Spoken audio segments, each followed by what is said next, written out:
Hey kids, it's Mr. Fly here, hope you're well, and welcome to another bike review here on the channel. Today I'm doing something very different indeed, a type of bike that I've ridden only very rarely in the past because I'm on a Honda mini bike, and not any old mini bike, but this is the bike that has been absent from the European Honda range for something like 41 years, because today I'm riding the brand new for the 2023 model year Honda Dax 125. Stick around, stay tuned, I'll tell you what I think of it.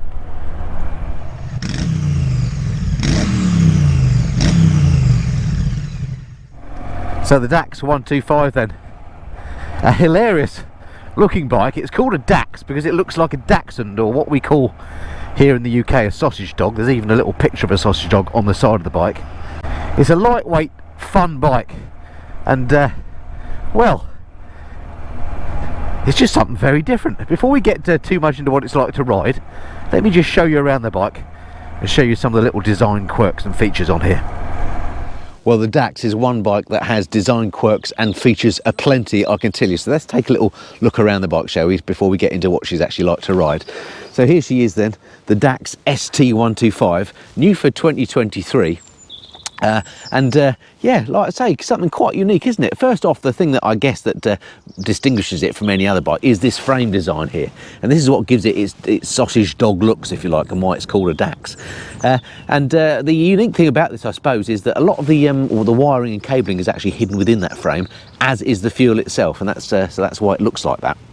If we go front to back on it, got these little tiny wheels on here, of which more I'll talk later.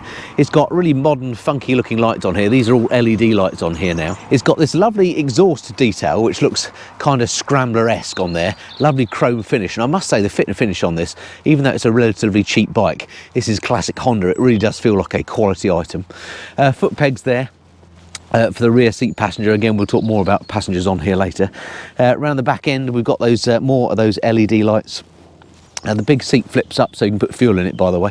There's the engine, of course, and there we have a heel and toe gear change. This actually has a centrifugal clutch, so it's got no clutch lever actually on the handlebars. We'll talk more about that in a minute when you see us riding it. And yeah, there we go. So that's basically what she looks like. Let's just show you the instrument binnacle. If I turn this on, you get a little, I don't know if you can see it, but you get a little wink when you turn it on. It's actually quite hard to see in this light. As you can see, it's black on white. We'll talk more about that in a minute as well. But yeah, there she is, a cute looking retro type of bike. I guess you'd call it a retro bike because these originally were around in the 1960s. All right, welcome back aboard. So much for what she looks like, what she like to ride. Well, pretty good actually is my sort of overall summary. But let's go through it in detail. Even though it is sort of a comedy bike, I'll do this as a proper review because it is a proper motorcycle at the end of the day. Now, before we get into the usual stuff that I cover on these reviews, it's worth mentioning some of the oddities about the bike, or the main oddity being, other than its size, is the gearbox on here. It's got a centrifugal clutch. So what that means is it's well, basically it's got no clutch lever. It actually engages the clutch when you change gear. It's got a heel and toe gear lever, and when you actually depress that, it engages the clutch for you. Not quite sure how it works technically, but it does work. So basically, to change gear on it, you have to roll off the throttle, change gear. I'm going up gear now, even though I pressed down on the front, and then away I go. I'm now in fourth gear. There's 4 gears on this bike, as opposed to 5, which is what you get on the other Honda mini bikes, of which more later. So basically, yeah, you just have to roll off the throttle to change gear, and then you can change gear. Now, to go down the box, I actually hit the heel bits here, so I'm going to go back down to first by going all the way like that, and now I'm in first and can pull away. So it's a bit odd, it's a bit different to what I'm used to. It's taken me a little while to get used to it, but it's not hard at all. I mean, it's not an automatic gearbox. There's no clutch to worry about. So that's an odd thing. But so that's that covered off. Just keep that in the back of your mind, that that's peculiar to the Dax. You don't get that on the other Honda mini bikes. Alright, what do you like to ride then? Well, first off, let's talk about comfort. Well, actually, it's very comfortable, even though it's a tiny motorcycle. It doesn't feel particularly small when you're riding it. It's designed for adult dimensions. I'm not a massive person, I'm 5'8", and weigh about 11.5 stone. So I'm not a huge human. But I'm not tiny either, and this feels absolutely fine. The handlebars feel as wide apart as they do on my GS. The seat itself Feels nice and comfortable. I can move around on it quite a bit. A lot, in fact. In fact, the Dax is kind of built as the bike, the mini bike you'd get if you want two of you to ride on it. It's got quite a long seat on here. Let me just show you the seat. So here is that long seat on the Dax. In terms of seat height, it's 775mm off the deck, so it's nice and low, so most people will be able to get their feet on the deck, no problem. And as I mentioned, it's quite a long seat, so it's perfect if you do want to go two up on here, and you have got proper passenger pegs as well. Okay, welcome back aboard, and then whilst we're on the subject of comfort, what about wind blast? Well, of course, there's no fairing or anything like that, so you are exposed in the wind. You've got these, well, almost like mini 8 bars on here, so the wind blast is getting at you. But it's a 124cc motorcycle, so it's not going to be going particularly fast. So don't have to worry too much about wind blast. I'm going on at 37 miles an hour, which was completely comfortable on this bike, and I'm not in a massive wind blast. The riding position itself, hopefully you can see on my 360 camera, I'm sitting pretty upright with my knees at what feels like a right angle. Feels very comfortable indeed. So yeah, no worries with comfort. You could ride this for a long period in a day without feeling at all fatigued. What about the stuff you're looking at here? Well, you've got this little instrument dial at the front here with your speed on it, a fuel gauge at the top and a odometer at the bottom. Pretty much all you need, really. It's white on black, so a sort of a negative speedo, if you like. What I would say about it is I'm finding it pretty dim. Now, I am looking at this through sunglasses and a tinted visor, but nonetheless, even when I wasn't doing that earlier, it's still, I can't imagine in bright sunlight. Alas, it's not a bright sunny day today. It's a fairly dull day, but it's not particularly bright, that, so just something to bear in mind. But it is quite funky. When you turn the bike on, it winks at you, which is quite fun. Then there's nothing complicated about the bike, just the switch gears is exactly as you'd think. There's a starter here, and then you've got your lights and horn on this side. Let's just try the horn. Standard horn, feels quite high pitched. There's something I'm not too keen on these mirrors. They look quite stalky, and they do vibrate a little bit. I mean, I can see behind, okay, they're perfectly adequate, but they're not my favourite. In terms of how she goes, well, let me just show you the engine first. Here she is, a 124cc air-cooled single cylinder unit. Looks like something you might find perhaps unkindly on a lawnmower. Puts out 6.9 kilowatts, and when I did a bit of a conversion, that's about 9 brake horsepower. So a little bit down on normal 125cc motorcycles, I guess. 10.8 newton meters of torque. Having said all that, she is a very light bike at 107 kilograms wet. So actually, it feels a bit more pokey than you'd expect. All right, so that's what the engine looks like. How does it feel? Well, here I'm in top gear. I can wind on. I'm flat out now, and she's accelerating away. 48 miles an hour, 50, coming up to 55. Okay, I'll ease off there. I suspect she'll get you to something like 70 miles an hour, which again for a engine of this size is absolutely fine. It feels relatively sprightly actually, albeit because of that centrifugal clutch. It feels a little bit when you pull away as if the clutch is slipping, because of course I suppose technically it is. Because of its small size and the light weight of the bike, this comes in at something like 109 kilograms wet, by the way, and it's going to be incredibly frugal, this bike. So the tank capacity on this, and as I say, the fuel actually goes in the frame here, is actually, I've written this down, is something like 3.8 litres. Now you can expect this to be incredibly frugal. It's going to just sip fuel. Honda say 66.7 kilometres per litre, so that's by my maths 41.45 miles per litre, so a range, if my math is correct, of 157.5 miles to a tank. So yeah, the range on this, pretty impressive for such a small tank. Right, with nothing behind me, let me just try the brakes. Front brake feels absolutely brilliant actually. Let's try the rear. Yeah, the rear is fine. Perfectly adequate, these brakes. Let's take a look at them. So here is that front brake. You can see on here it's got a little tiny disc on here and an ABS ring, and believe it or not, that is actually IMU controlled. Now I don't think that's an IMU because it's got lean angle sensitive ABS or anything like that, but I think that's more to do with detecting if you lift the back wheel up under heavy braking, and it stops that. So that's what the ABS is all about. You can also see the little tiny wheel there, and I've just noticed it's got a right angle valve on there, which is rather handy for when you come to pump the tyres up. There's the little brake caliper. It's actually a Nissin caliper and looks like a 2-pot caliper on the front. And on the back here, you've got a single caliper Nissin as well on that little disc as well. Okay, so much for the brakes. Let's test the suspension. Let's come down this road here, which is my favourite little bumpy road that I like to do suspension testing on. Roads at the moment are in a shocking state around where I live. I don't know what they're like where you are, but they're pretty bad here. This one actually isn't too bad. Alright, let's see then. Let's just concentrate on what this thing feels like. Actually, the suspension feels pretty good. It's basic suspension on here, but it feels absolutely fine. I tell you, it's nothing adjustable about it. Straight out the box, feels quite nice and soft actually. These bumps on here, this is a bumpy bit of the road. It's not jarring me at all. And on the front, that suspension is a 31mm upside down fork with 100mm of travel. And on the back, we've got this 2-shock setup. Yeah, so the suspension seems absolutely adequate, and handling wise, because it's so light, it feels super nimble this. So handling wise, it feels good on the suspension front, but what I would say, because of the tiny wheels on here, they feel a little bit odd if you're used to riding a full-size motorcycle. They do feel like they want to tuck a little bit. It's a bit like, you know, riding a scooter with small wheels. It's fine while you're pooling around the lanes like this at slow speeds, you know, up to 40 miles an hour or whatever. But I think on major roads, going faster, trying to keep up with traffic on a dual carriageway might be a little bit spooky actually. And so I'm not going to try that on this ride. So I suppose the question is, who are these bikes aimed at?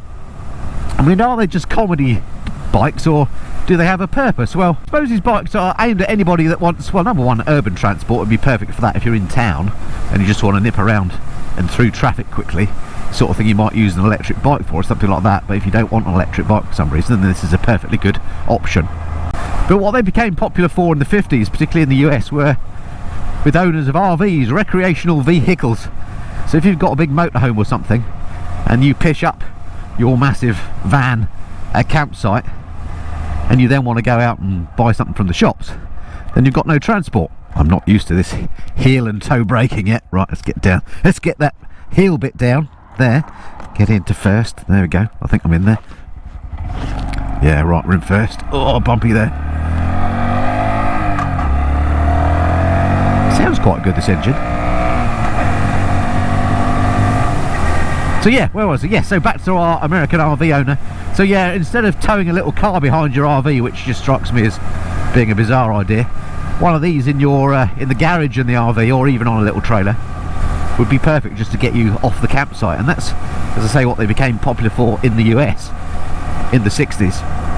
And there's no reason why, you know, today you couldn't do the same. I see more and more motorhomes and camper vans on the roads these days. They have the same issues, I assume. So why not get one of these on a little trailer to get you off the campsite? And because you can take 2 people on it as well, if you want to go out for a day trip with your missus, you could do that. So perfectly great for that. From a costing point of view, they come in at, well, let me look it up and I'll tell you.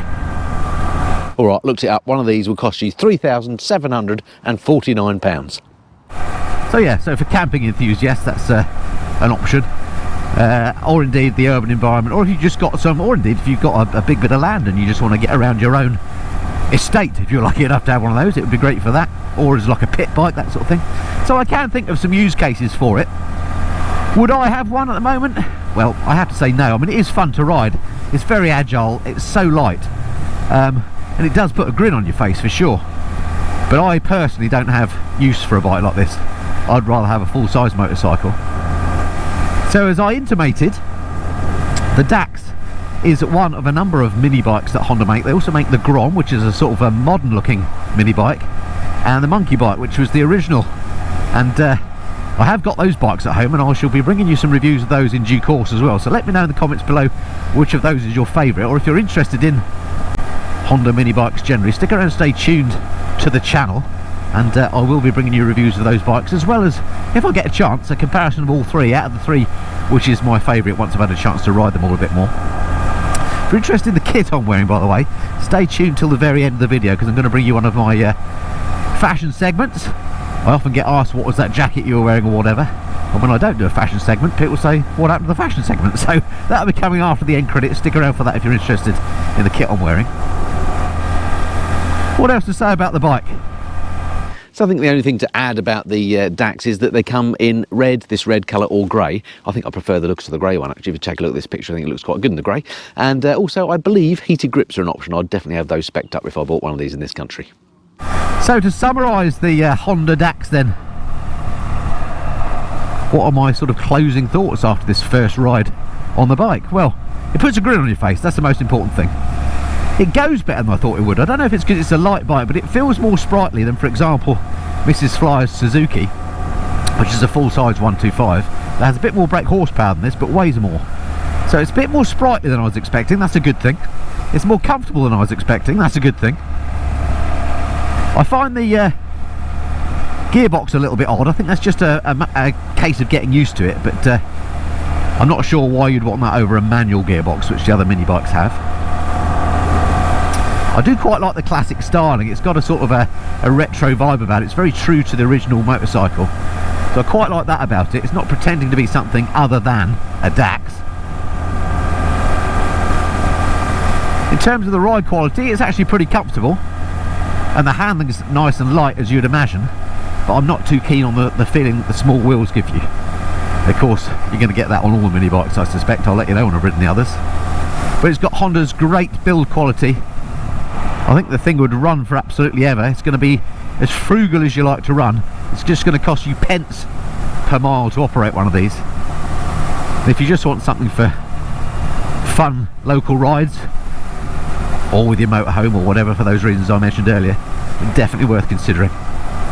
Right, that's it for this time. I hope you enjoyed that review of the Honda Dax. Look forward to speaking to you again soon. Until then, this has been the Mist and Flyer. Cheerio.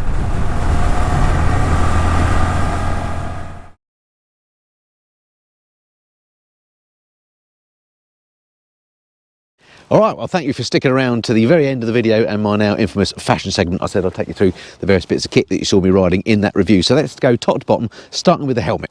Alright, here we go. This is my brand new Schubeth C5, and this is in the colour called Master Yellow. I got this because it's got these yellow flashes on it, and it'll go with my rucker jacket, I thought. I've been wearing a C5 now for probably about a year and a half. It's a flip front helmet. I really like it. It's nice and quiet. This latest version's got an upgraded visor. It's got like a rubber O-ring in here, which means that it doesn't flip down when you're doing speeds, which is the complaint I had about the white one that you sometimes see me wear. But that's the Schubeth C5. I like it in this colour. It's £629.99. Or if you want to get the gloss white one like the other one I've got, that's £539.99. It's one of the few helmets that's rated as ECE 22.06, by the way, which all future helmets are going to have to be rated to that standard. It's also excellent for vlogging, by the way. So there you go, that's the helmet. I'll put a link to, below to that one. All right, next up, my jacket. The jacket that I'm wearing is the Segura Leone jacket. You will have seen it before. What I like about it is it's got this sort of retro styling. It's actually waterproof, believe it or not, even though it doesn't look like it is. And it comes with this shirt as well that you can wear as a shirt in its own right. I've written down the details here. It comes in at £219.99. I found that from Infinity Motorcycles. I'll put a link below to them as well. I don't think this one's actually made anymore, so you may struggle to find it, but £219.99 is what I found it from Infinity. It is AA rated as well. I've been wearing it for a couple of years now. I absolutely love it. It's a retro jacket. After that, my jeans. You've seen these many times before. These are from a company called PMJ. They're called their DEUX jeans. They're AAA rated, single layer, so that's the best level of protection you can get in single layer jeans. They come in at £215.98. Once again, I'll put a link below to the jeans.